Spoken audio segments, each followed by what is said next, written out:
आपसे वही पूछूंगी कि अगर आप ईसाइयों को दे सकते हैं, अगर आप पारसीज को दे सकते हैं जो इस्लामिक नहीं हैं, और अगर उन पर हो रहा है तो फिर आप why can't you give it मुसलमानों को क्यों नहीं? देखिए, ऐसे तो फिर दुनिया भर से देश में जो आए सबको नागरिकता दे। तो अमेरिका तो करता है ना, सबको ले हम भी लेता है। करते हैं, अप्लाई करे वो घुस कर नहीं आ सकते।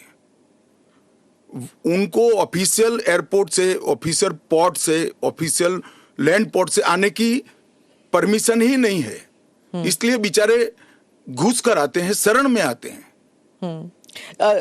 अमित भाई, वो आपका एक वो इंटरव्यू बार बार लूप पे चल रहा है हर जगह कि क्रोनोलॉजी समझिए, सीए के बाद एनआरसी आएगा। देखिए, ऐसा है स्मिता जी, सीए का कानून अभी चर्चा पर है। एक, इसमें एनआरसी का कोई प्रोविजन नहीं है। दो, इसमें किसी की नागरिकता छीनने का कोई प्रोविजन नहीं है। तीन, अगर विपक्ष को ये चाहिए कि उनसे चर्चा हो तो कोई भी कानून करने से पहले और बाद में संसद में चर्चा होती ही है। तो दोनों को मिक्सअप कर कर आप क्या लेना चाहते हो? अभी सिर्फ सीए चर्चा में है।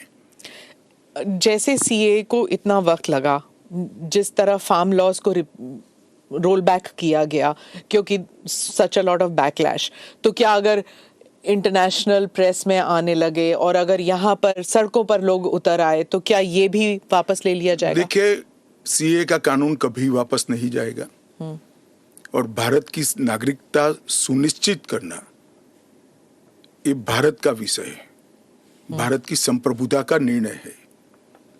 इसके साथ हम कोई कॉम्प्रोमाइज नहीं कर सकते।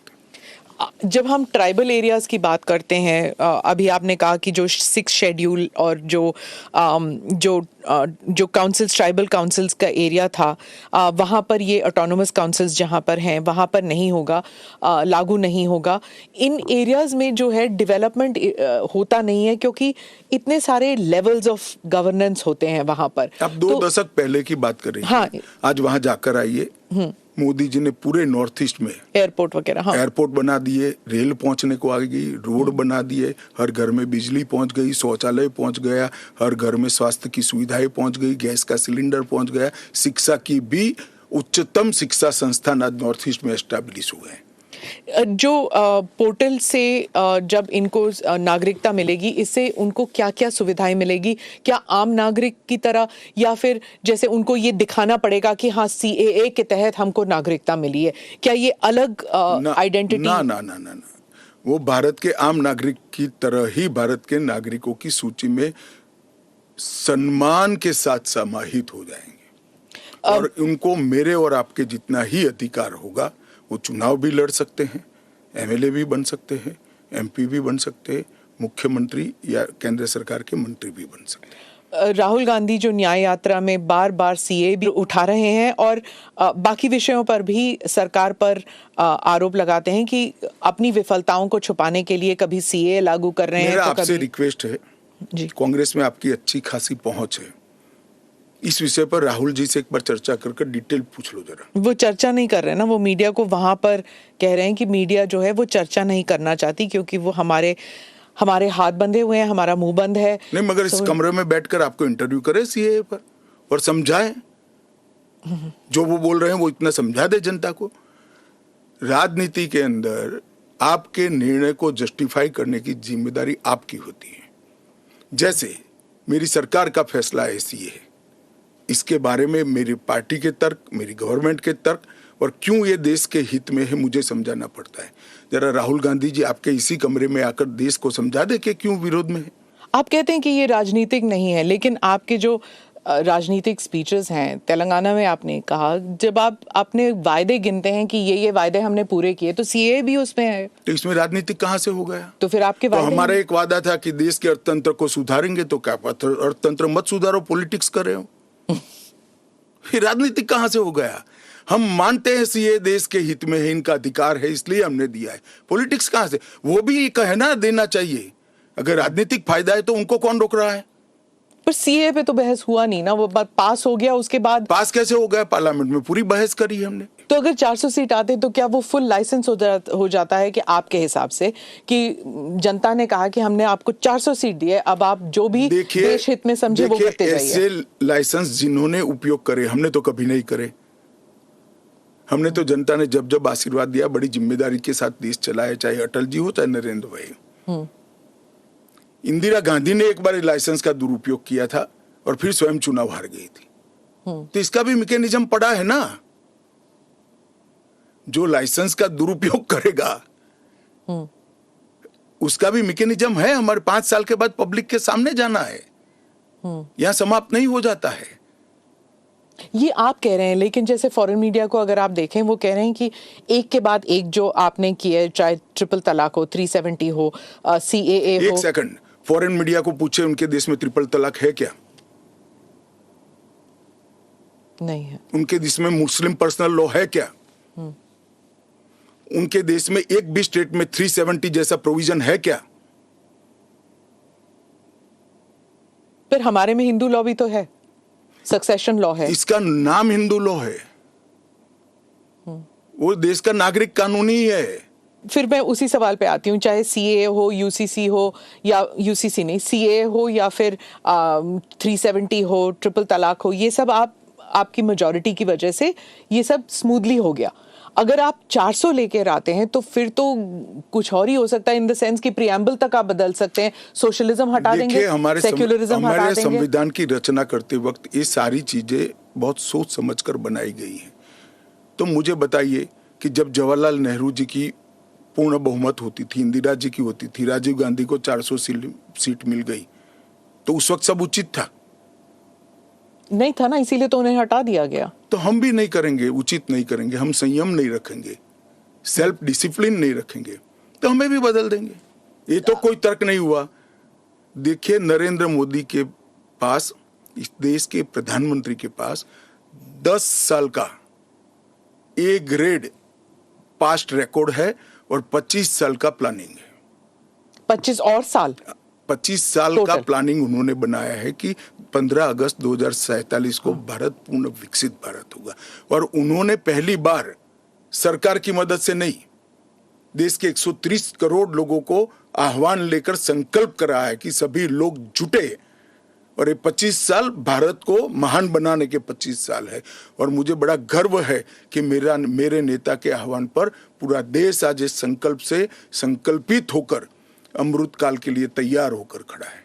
इसके साथ साथ इस देश में गुड गवर्नेंस, इस देश के अर्थतंत्र को दुनिया के प्रमुख अर्थतंत्रों में शुमार करना, दुनिया भर के टेक्नोलॉजी और R&D के लिए एक प्लेटफॉर्म बनाना, भारत को मैन्युफैक्चरिंग का हब बनाना, भारत को हर क्षेत्र में आत्मनिर्भर बनाना, इस देश की शिक्षा व्यवस्था को दुनिया के साथ और दुनिया से आगे ले जाने का प्रयास करना, ये सारी चीजें हमने करी है और ये भी हमारा एजेंडा है। मगर आप जब हमारे भाषण में से कुछ चुन लेती हो तो यही मुद्दे चुनती हो। अगर आप चुनाव जीतते हैं, अगले 5 साल में एजेंडा क्या होगा? चलिए, एजेंडा हमारा घोषणा पत्र आएगा, इसमें आ जाएगा। आपका बहुत बहुत धन्यवाद। चलिए, धन्यवाद। धन्यवाद।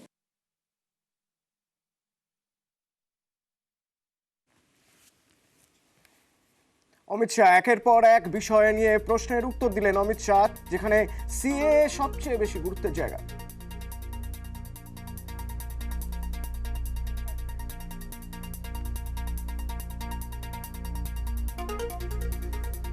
বারবার যেখানে তিনি বলছেন সিএ নিয়ে বিরোধীরা রাজনীতি করছে, এ রাজ্য প্রসঙ্গে বলতে গিয়ে তিনি বললেন যে বিজেপি যদি এ রাজ্যে ক্ষমতায় আসে, খুব তাড়াতাড়ি বিজেপি এ রাজ্যে ক্ষমতায় আসবে এবং এলে অনুপ্রবেশ বন্ধ করে দেবে বিজেপি। অনুপ্রবেশ এখানকার একটা বড় ইস্যু। অমিত শাহর বক্তব্য, অমিত শাহ কিছুক্ষণ আগেই বললেন রাজ্যের হাতে ক্ষমতাই নেই সিএ রদ করবে, তাহলে সেক্ষেত্রে সিএ রদ করার কথা বা সিএ হতে দেব না, এই ধরনের প্রসঙ্গ আসছে কোথা থেকে? তৃণমূল নেতা শান্তনু সেন আমাদের সঙ্গে রয়েছেন। শান্তনুদা, কিছুক্ষণ আগেই অমিত শাহর বক্তব্য, যে বক্তব্য থেকে তিনি বারবার স্পষ্ট করতে চাইলেন যে রাজ্যের হাতে তো এরকম কোনো ক্ষমতাই নেই যে সিএ করতে দেবে না, তাহলে কি করে রাজ্য এ কথা বলে যে সিএ করতে দেব না? প্রথমত এটা তার কথার ঔদ্ধত্যের মধ্যে দিয়ে আবার প্রমাণ হচ্ছে যে কেন্দ্রের বিজেপি সরকার যুক্তরাষ্ট্রীয় পরিকাঠামোকে ভেঙে দিয়ে রাজ্যের হাত থেকে সমস্ত ক্ষমতা কেড়ে নিতে চায়। দ্বিতীয়ত, অমিত শাহের কাছে প্রশ্ন, তাহলে 2019 সালে বুলডোজ করে বিল পাস করানোর পর রাষ্ট্রপতির অনুমোদন পাওয়ার পরে যেটা 2020 সালে জুন মাসের মধ্যে সম্পূর্ণ হওয়ার কথা ছিল, সেটা বিগত 4.5 বছরের 9বার এক্সটেনশন চেয়ে কেন ভোটের মুখে এই নিয়ে রাজনীতি করতে হচ্ছে? কেন অমিত শাহ আসামে গিয়ে সিএ নিয়ে কিন্তু শান্তনুদা অমিত শাহর তো বক্তব্য যে তৃণমূল সিএ নিয়ে রাজনীতি করছে। তৃণমূল কোথায় রাজনীতি করছে? তৃণমূলের স্ট্যান্ড তো প্রথম থেকে আজ অব্দি পরিষ্কার। তৃণমূলের স্ট্যান্ড হচ্ছে যারা এই দেশে রয়েছে, যাদের এই দেশে ভোটার কার্ড, আধার কার্ড রয়েছে, যারা ভোট দিয়ে রাজ্য সরকার, কেন্দ্র সরকারকে নির্বাচিত করে, তারা সবাই নাগরিক। তাদের নতুন করে নাগরিকত্ব প্রমাণের কোনো প্রয়োজন নেই। আমরা এটা বিরোধিতা করেছি, আগে করছি, আগামী দিনেও করব। কিন্তু সিএ নিয়ে বিজেপির ডাবল স্ট্যান্ডার্ড কেন? কেন আসামে একরকম কথা বলেন অমিত শাহ, কেন বাংলাদেশে একরকম কথা বলেন? কেন গুজরাটের বিধানসভা নির্বাচনের আগে মুসলিমীয় কয়েকটা জেলা নিয়ে এক ধরনের কথা বলেছিলেন? কেন সিএ নিয়ে বিভেদকামী রাজনীতি করার চেষ্টা করা হচ্ছে? কেন শুধুমাত্র 3টে দেশ যেগুলো মুসলিম ডমিনেটেড কান্ট্রি? শান্তনুদা, অমিত শাহর আরো একটি বক্তব্য আমি একটু নজরে আনার চেষ্টা করব কিছুক্ষণ আগেই, যেখানে তিনি বললেন যে এই রাজ্য, প্রথমত রাজ্য সরকার, কোনো রাজ্য সরকারই সিএ আটকাতে পারবে না। বলতে গিয়ে তিনি বললেন যে এ রাজ্যে খুব দ্রুতই বিজেপি সরকার গড়বে এবং অনুপ্রবেশ বন্ধ করবে। প্রথম কথা, অনুপ্রবেশের কথা বলতে গেলে অনুপ্রবেশ বর্ডার দিয়ে হয় এবং বর্ডার দায়িত্ব, পাহারার দায়িত্ব হচ্ছে অমিত শাহের বিএসএফ। সুতরাং যদি কোথাও কোনো অনুপ্রবেশ হয় তার দায়িত্ব অমিত শাহের, তার দিতে হবে। অরুণাচল প্রদেশে চীনের আগ্রাসন তিনি আটকাতে পারেন না, পাকিস্তানে কাশ্মীরের আগ্রাসন তিনি আটকাতে পারেন না। আর এই রাজ্য জয়ের স্বপ্ন তিনি বহুবার দেখেছেন। অতীত থেকে যারা শিক্ষা নেয় না তাদেরকে নির্লজ্জই বলে। 2021 সালেও আপকিবার 200 বলে বাংলার মানুষের গায়ে পগারপার হওয়ার পরে প্রত্যেকটা নির্বাচনে বিজেপির ভরাডুবির পরে এখনো তিনি দিবাস্বপ্ন দেখছেন। দিবাস্বপ্ন তিনি দেখতেই পারেন, কিন্তু তার এই স্বপ্ন জীবনে পূরণ হবে না। শান্তনুদা, সবশেষে একটা প্রশ্ন থাকবে আপনার কাছে। ভোটের জন্য বিভেদ তৈরি করছে তৃণমূল, ভোটের জন্য রাজ্য সরকার বিভেদ তৈরি করছে, রাজনীতি করছে ভোটের মুখে সিএ নিয়ে। ভোটের মুখে কারা রাজনীতি করে সেটা সারা দেশ জানে। 75,000 কোটি টাকা রোজগার করে ভোটের মুখে 100 টাকা দাম কম, গ্যাসের দাম কমানো থেকে শুরু করে ভোটের মুখে মিথ্যা প্রতিশ্রুতি দেওয়া, অতীতে ভোটের মুখে বালাকোট পুলওয়ামা করা।